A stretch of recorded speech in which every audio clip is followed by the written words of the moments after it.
Partnerem tego odcinka jest Dom Maklerski XTB. Zachęcam do otwarcia rachunku demonstracyjnego. Link w opisie. Otwierając konto demonstracyjne wspierasz rozwój mojego kanału. Dziękuję. Witam serdecznie dzisiaj po południu. Jakie są scenariusze dla euro? To jest temat przewodni tego wpisu. Oczywiście na samym początku zachęcam do subskrybowania, dodawania komentarzy i dawania lajków. Jeżeli uważacie, że te materiały niosą dla Was jakąś wartość, i informuję, że wszystkie wykresy, które posłużyły do stworzenia tego wpisu, pochodzą z dwóch platform Xstation 5 i z Bloomberga. Zapraszam i zaczynamy. Jakie są scenariusze dla euro? Dzisiejsza sesja oczywiście będzie ostatecznie dyskontować wczorajsze informacje z Fedu. Będziemy musieli odpowiedzieć sobie na pytanie, którą stronę, w którym kierunku chce rynek podążyć po tych wnioskach, jakie wpłynęły po zapoznaniu się już ostatecznym i na chłodno z całym raportem Fedu dotyczącym polityki monetarnej.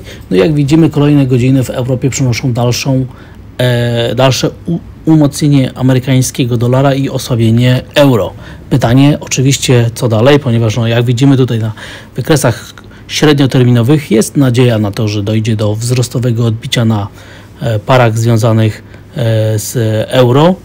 Natomiast w tym wypadku, kiedy obserwujemy zachowanie europejskiej waluty, trudno na chwilę obecną liczyć na to, że te wsparcia, które są bardzo blisko, które teraz są testowane, czyli rejon 0,97 doprowadzą do jakiegoś mocniejszego impulsu, ponieważ naruszane są wsparcia, a w takiej sytuacji rynek uważa, że to jest zapowiedź osłabienia europejskiej waluty. Czy tak się stanie? Oczywiście to jest pytanie na kolejne godziny. Będziemy ściśle monitorować, czy czasem poziom 0,97 nie zostaje pokonany, ponieważ gdyby tak się stało, to scenariusze oczywiście otwierają się bardzo negatywne dla euro w krótkim terminie.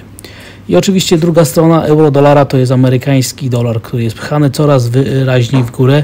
Jak widać tutaj w szczególności swapy jednoroczne dla amerykańskiej waluty powodują, że te ruchy umocnienia amerykańskiej waluty trwają. To jest ten czynnik fundamentalny, który pcha teraz amerykańskiego dolara do umocnienia. I dzisiaj na początku sesji amerykańskiej obserwujmy, gdzie jest implikowana stopa procentowa.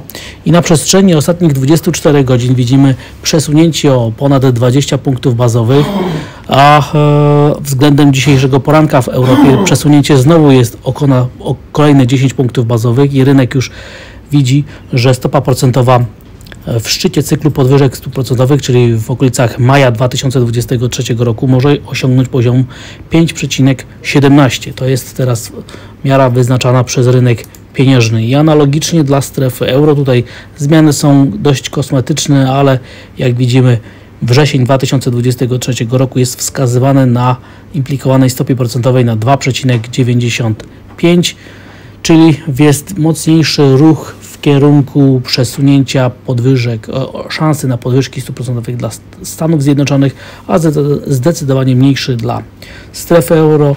Stąd też ta presja na umocnienie amerykańskiego dolara może dalej występować. Natomiast pojawiają się pierwsze czynniki, które mogą doprowadzić do umocnienia europejskiej waluty. Takie średnioterminowe czynniki, które widzimy tutaj na podstawie tego wskaźnika Surprise Index, który zaczął się znowu pokazywać na poziomach dodatnich. Natomiast kiedy zobaczymy, jaki jest oczywiście potencjał różnicy między amerykańskimi dwójkami a niemieckimi papierami, w takiej sytuacji jest to czynnik, który powoduje osłabienia europejskiej waluty. I na przestrzeni ostatnich miesięcy widzimy, że wraz ze spadającym euro-dolarem spadają także indeksy giełdowe.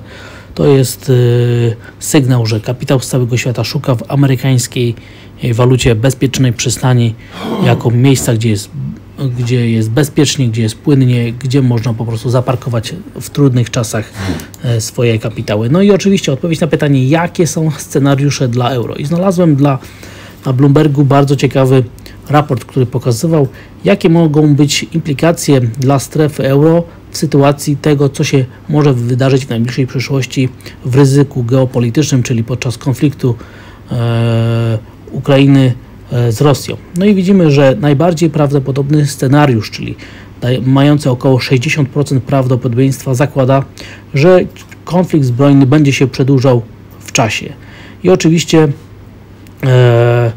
te słabości euro wynikają także z ryzyka geopolitycznego. I oczywiście kiedy to ryzyko zacznie zamierać, ma być według rynku wtedy może dojść do większego wzrostowego odbicia i widzimy, że taki scenariusz zakładający szybkie zawieszenie broni, wstrzymanie ognia ma 30% prawdopodobieństwa i w takiej sytuacji oczywiście ma doprowadzić to zmniejszenie ryzyka geopolitycznego i zmniejszenie tego ryzyka kryzysu energetycznego ma doprowadzić do wzrostu wartości euro.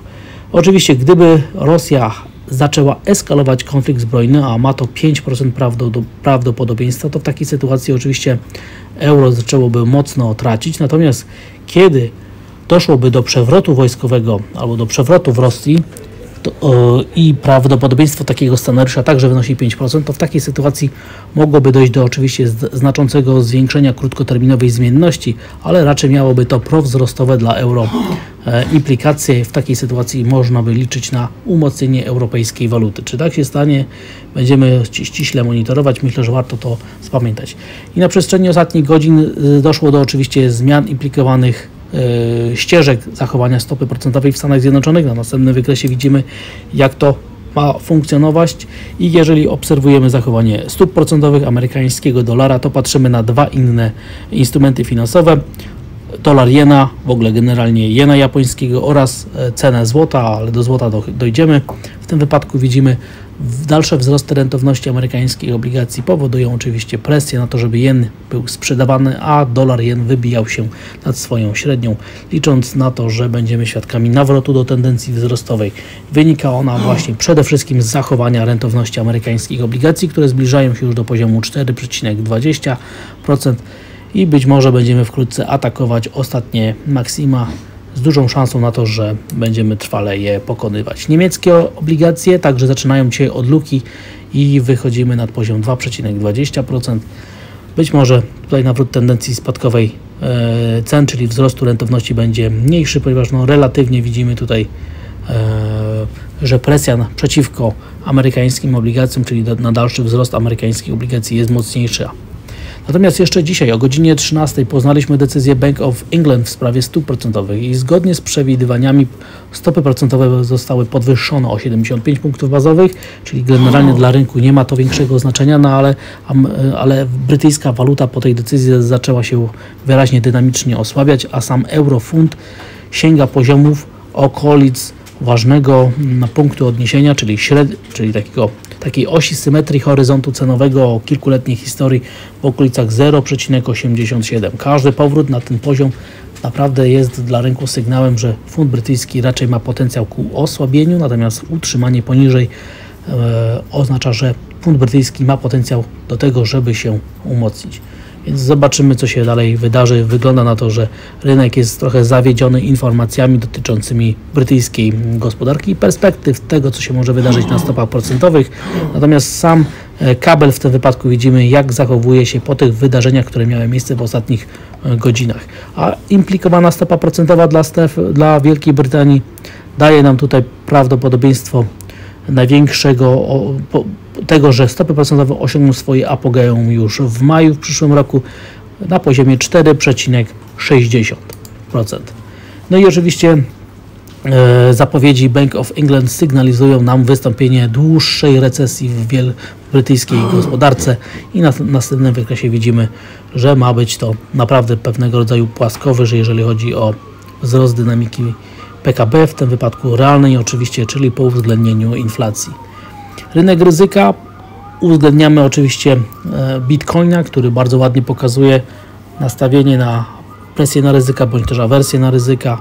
Utrzymujemy się cały czas nad psychologicznym poziomem $20 000. Naprawdę ten poziom ma znaczenie, więc każde pokonanie tego poziomu będzie podczas dzisiejszej sesji sygnalizowało naprawdę narodziny kolejnej fali wyprzedaży ryzyka na giełdach papierów wartościowych. No i teraz oczywiście należy zwrócić to, co się będzie działo na giełdach papierów wartościowych, ponieważ przejście tego poziomu 3740 punktów otwiera przestrzeń do ruchu nawet do okolicy 3600 punktów. Pamiętamy, że jest to bardzo ważne wsparcie. Na tym następnym wykresie oczywiście przypominam, to jest miejsce, gdzie przebiega średnia 200-sesyjna na wykresie tygodniowym i przygotuje się już teraz, będzie się dzisiaj przygotowywał rynek także pod te jutrzejsze dane z rynku pracy, które poznamy o godzinie 13:30 i będą one oczywiście sygnalizowały nam, czy rynek pracy widzi mogącą się rozpoczynać recesję, czy też jej nie widzi. I na tym następnym wykresie widzimy, jak na przestrzeni ostatnich 50 lat podczas recesji zachowywał się rynek pracy. Zdecydowanie gorzej jest dzisiaj na indeksie niemieckim, ponieważ wracamy już poniżej tej linii Bessy, czyli linii trendu spadkowego 90-miesięcznej historii. Natomiast złą informacją jest także to, co się dzieje na rynku miedzi, ponieważ nie ma szansy, na razie nie widać presji na to, żeby odbić, utrzymać się nad linią trendu spadkowego, więc miedź w tym wypadku sygnalizuje nam słabość, a dalsze spadki, pogłębienie tendencji, a zwłaszcza pokonanie tej 3-miesięcznej linii trendu wzrostowego naprawdę sygnalizowałoby nam jeszcze większy napór na to, żeby pozbywać się ryzyka, a to byłaby bardzo zła informacja dla giełd papierów wartościowych. Oczywiście amerykański dolar, rentowności poza dolar-jenem to także złoto i w tym wypadku widzimy, jakie jest ścisłe powiązanie zachowania tych dwóch wcześniejszych aktywów na cenę złota. Jest rosnące prawdopodobieństwo, że cena złota będzie dalej spadać, że pokonamy poziom $1600 i rozpoczniemy ruch nawet w okolicy $1300, który wynika z analizy technicznej jako potencjalny zasięg spadku, który może być naprawdę bardzo dynamiczny. No i na koniec polskie aktywa. W tym wypadku widzimy dalszą presję przeciwko polskim obligacjom. Widzimy, że zachowanie polskich obligacji nie jest jakimś ewenementem, ponieważ w całej Europie Środkowej wyprzedaż polskich, rumuńskich, czeskich czy węgierskich obligacji postępuje w tym samym tempie. Widzimy jednak, moim zdaniem, rosnącą siłę, coraz większą relatywną siłę polskich aktywów względem tego, co się dzieje na świecie, ponieważ złoty nie chce się osłabić względem euro, a ruch na dolar złotym wynika przede wszystkim z zachowania euro-dolara, a nie z tego, że złoty jako sam indeks walutowy traci na wartości. Natomiast udaje się wrócić na poziom 4,80 na dolar złotym. Ten poziom ma znaczenie, a to oddala perspektywę umocnienia krajowej waluty. Jednak moim zdaniem cały czas poziom 4,80 jest w grze i jest punktem odniesienia w krótkim terminie. No i na koniec moim zdaniem pamiętać należy cały czas o indeksie WIG20, który wygląda na to, że punktowo dokładnie zatrzymał się na linii Bessy, czyli na linii, która na przestrzeni ostatnich 9 miesięcy jest wyznaczana jako wyznacznik tendencji spadkowej, więc rynek podejmuje decyzję i na chwilę obecną widzimy, że podaż próbuje zaatakować.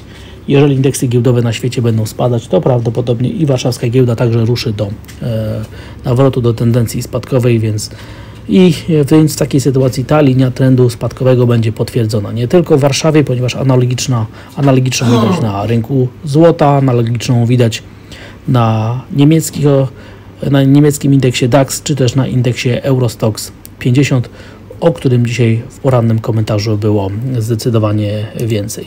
Także zobaczymy, co się wydarzy podczas dzisiejszej sesji, jakie są scenariusze dla euro. Te scenariusze zostały nakierowane, więc bądźmy bardzo czujni, ponieważ ważą się losy tego rynku. No i oczywiście zachęcam do tego, że jeżeli chcesz się nauczyć inwestowania, to raport XTB, te materiały edukacyjne XTB są dla Ciebie. A w najnowszym raporcie, link na dole poniżej, jest o gazie ziemnym, o tym, co się może wydarzyć na tym bardzo kluczowym rynku. Więc zachęcam do tego, żeby się z materiałem zapoznać. Jeszcze raz wspominam, tam na dole link w opisie i w komentarzach także jest link do tego raportu. Zachęcam do tego, żeby po prostu zaznajomić się z tymi materiałami, które zdecydowanie zwiększają naszą wiedzę. Dziękuję za odsłuchanie tego materiału. Zachęcam do subskrybowania, dodawania komentarzy i dawania lajków, jeżeli uważacie, że te materiały niosą dla Was jakąś wartość. I widzimy się i słyszymy jutro o poranku. Wszystkiego dobrego i życzę stopy zwrotu. Pozdrawiam.